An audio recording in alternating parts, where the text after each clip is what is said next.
할렐루야, 수원이 아닌교회 성도 여러분, 또 아침 묵상 오늘의 말씀에 참여하고 계신 모든 여러분, 지난밤도 평안하셨습니까? 복된 목요일 아침입니다. 오늘도 주님이 주시는 말씀과 함께 동행하며 승리하는 귀하고 복된 하루가 되시길 바랍니다. 오늘 주님께서 주시는 본문 말씀 디모데후서 3장 10절에서 17절까지의 말씀입니다. 하나님의 숨결이 머문 말씀이라는 제목으로 여러분들과 함께 또 은혜를 나누도록 하겠습니다. 먼저 본문 디모데후서 3장 10절에서 17절까지의 말씀 우리 한 목소리로 함께 봉독한 후에 계속해서 말씀 이어가도록 하겠습니다. 디모데후서 3장 10절에서 17절 말씀. 나의 교훈과 행실과 의향과 믿음과 오래 참음과 사랑과 인내와 박해를 받음과 고난과 또한 안디옥과 이고니온과 루스드라에서 당한 일과 어떠한 박해를 받은 것을 내가 과연 보고 알았거니와 주께서 이 모든 것 가운데서 나를 건지셨느니라. 무릇 그리스도 예수 안에서 경건하게 살고자 하는 자는 박해를 받으리라. 악한 사람들과 속이는 자들은 더욱 악하여져서 속이기도 하고 속기도 하나니. 그러나 너는 배우고 확신한 일에 거하라. 너는 내가 누구에게서 배운 것을 알며 또 어려서부터 성경을 알았나니 성경은 능히 너로 하여금 그리스도 예수 안에 있는 믿음으로 말미암아 구원에 이르는 지혜가 있게 하느니라. 모든 성경은 하나님의 감동으로 된 것으로 교훈과 책망과 바르게 함과 유로 교육하기에 유익하니 이는 하나님의 사람으로 온전하게 하며 모든 선한 일을 행할 능력을 갖추게 하려 함이라. 아멘. 여러분 2011년도에 동일본의 대지진으로 후쿠시마현이 폐허가 되었을 때 한 어머니가 무너진 건물 잔해를 가리키며 말하고 있었습니다. 제 아이의 울음소리가 들려요. 구조견도 장비도 감지하지 못했지만 어머니는 확신에 찬 눈빛으로 그 자리를 고집했습니다. 마지못해 파헤친 그 자리에서는 놀랍게도 살아있는 아이가 발견되었습니다. 사람은 사랑하는 대상의 음성에는 특별히 민감해집니다. 이를 심리학에서는 칵테일 파리 효과라고 부릅니다. 칵테일 파리 효과는 시끄러운 그 파티 환경 안에서도 자신이 듣고 싶거나 의미 있다고 판단되는 특정 소리나 대화에 전태적으로 집중하는 현상을 말합니다. 하나님의 말씀도 마찬가지입니다. 세상은 수많은 소리로 가득 차 있지만 말씀을 소중히 여기고 사랑하는 사람은 그 혼란한 속에서도 하나님의 음성을 듣습니다. 오늘 본문에서는 바울이 디모데에게 이렇게 말합니다. 그러나 너는, 이 짧은 말이 본문에 2번이나 반복됩니다. 10절에서도 또 14절에서도 반복되죠. 이 반복은 분명한 대비를 만들어 줍니다. 세상이 악해지고 거짓과 혼란이 가득한 시대 속에서도 그러나 너는 이라고 말하는 것입니다. 세상과는 다른 길을 걸으라는 그런 부름입니다. 바울은 디모데에게 단지 말로만 가르치지 않았습니다. 그는 말씀을 삶으로 보여준 사람이었죠. 너는 나의 교훈과 행실과 의향과 믿음과 오래 참음과 사랑과 인내와 박해와 고난을 잘 알지니 라고 말합니다. 바울은 말씀을 가르쳤을 뿐만 아니라 그 말씀을 살아내며 고난을 견뎠습니다. 그가 전한 복음 때문에 박해를 받았지만 그 고난의 자리에서 하나님의 구원을 경험했습니다. 말씀을 따른다는 것은 단순히 성경을 아는 것이 아닙니다.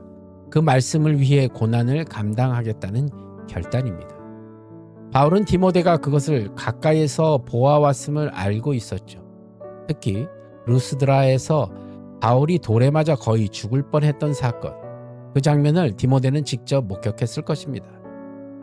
아마도 그때 바울이 고통 중에 믿음을 놓지 않던 그 모습이 디모데의 마음에 깊은 흔적을 남겼을 것입니다. 그는 복음이 단지 지식이 아니라 삶으로 살아내야 할 진리임을 깨닫습니다. 말씀은 말로 전해지는 것이 아니라 삶으로 증명되어야 하는 것입니다. 바울은 이어서 이렇게 말합니다. 무릇 그리스도 예수 안에서 경건하게 살고자 하는 자는 박해를 받으리라. 이것은 경고이자 약속입니다. 진리를 따라 사는 사람은 언제나 세상의 오해와 조롱, 때로는 핍박을 받게 됩니다. 그러나 그 길은 외로운 길이 아니라 주님이 함께 하시는 길입니다. 주님도 말씀하셨죠. 세상이 너희를 미워하면 나를 먼저 미워한 줄 알라고요. 믿음의 길은 세상의 길과 다르기 때문에 충돌합니다. 그러나 바로 그 길 위에서 하나님은 우리와 함께 하십니다. 반면 세상의 가르침을 따르는 사람들은 거짓과 자기 기만 속에서 점점 더 어두워집니다. 바울은 그들을 속이기도 하고 속기도 하는 자들이라 라고 말하죠. 남을 속이려 하지만 결국 자신이 그 속임에 빠져버린다는 것이죠. 진리에서 멀어진 삶의 비극적인 결말입니다. 그래서 바울은 다시금 디모데에게 권면합니다. 그러나 너는 배우고 확신한 일에 거하라. 너는 내가 누구에게서 배운 것을 알며 또 어려서부터 성경을 알았나니 라고 말하죠. 디모데는 어려서부터 말씀을 배워왔습니다. 특별히 그의 어머니 유니게 그리고 외조모인 로이스는 그에게 믿음의 유산을 물려준 신앙의 여인들이었습니다. 말씀은 단지 책 속의 문장이 아니라 세대를 이어주는 믿음의 생명줄입니다. 바울은 디모데에게 이렇게 말하죠. 이제 너도 그의 생명줄을 잡으라고요. 그리고 바울은 말씀의 본질을 이렇게 설명합니다. 모든 성경은 하나님의 감동으로 된 것으로. 여기서 말하는 감동, 헬라어로 세오프 뉴스토스라는 단어를 직역하면 하나님이 숨을 불어넣으셨다라는 그런 뜻입니다. 하나님의 말씀이 생명인 이유는 그 안에 하나님의 숨결이 머물기 때문이라는 겁니다. 우리가 말씀을 읽을 때 단지 글자를 보는 것이 아니라 하나님의 호흡을 함께 마주하는 것입니다. 그 말씀은 우리를 가르치고 잘못된 길에서 돌이키게 하며 바른 길로 걷게 하며 의로운 삶으로 이끌어 갑니다. 결국 이 말씀은 우리를 하나님의 사람으로 온전하게 세우며 모든 선한 일을 감당할 준비가 되게 만들게 된다는 것이죠. 이것이 하나님의 말씀의 능력입니다. 사랑하는 여러분, 하나님을 사랑하는 사람은 하나님의 말씀을 듣습니다. 무너진 건물 잔해 속에서도 자녀의 음성을 알아듣는 어머니처럼 혼란한 세상 속에서도 우리는 하나님의 음성을 들을 수 있습니다. 그 음성은 우리를 일깨우고 방향을 바로잡으며 메마른 영혼에 생명을 불어넣는 사실을 꼭 기억하시기 바랍니다. 오늘 하루도 세상의 그 소음 속에서도 하나님의 말씀에 귀를 기울이십시오. 그 말씀이 우리의 길을 비추고 흔들린 마음을 세워줄 것입니다. 금보다 귀한 하나님의 말씀을 붙잡고 그 말씀 속에서 주님의 숨결을 느끼며 세상의 소리를 이기고 승리하는 복된 하루가 되시길 우리 주 예수 그리스도의 이름으로 간절히 축복합니다. 기도하겠습니다. 주님 감사합니다. 오늘 주신 그 하나님의 숨결이 있는 그 말씀 가운데 바로 서기를 원합니다. 그 말씀을 붙들고 나아가 승리하기를 원합니다. 오늘도 함께 동행하여 주시옵소서.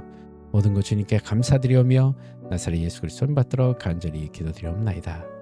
아멘. 여러분 오늘도 말씀 가운데 승리하시고요. 저는 또 내일 이 시간 말씀으로 여러분들 찾아뵙도록 하겠습니다. 오늘도 주 안에서 여러분 평안하십시오. 샬롬.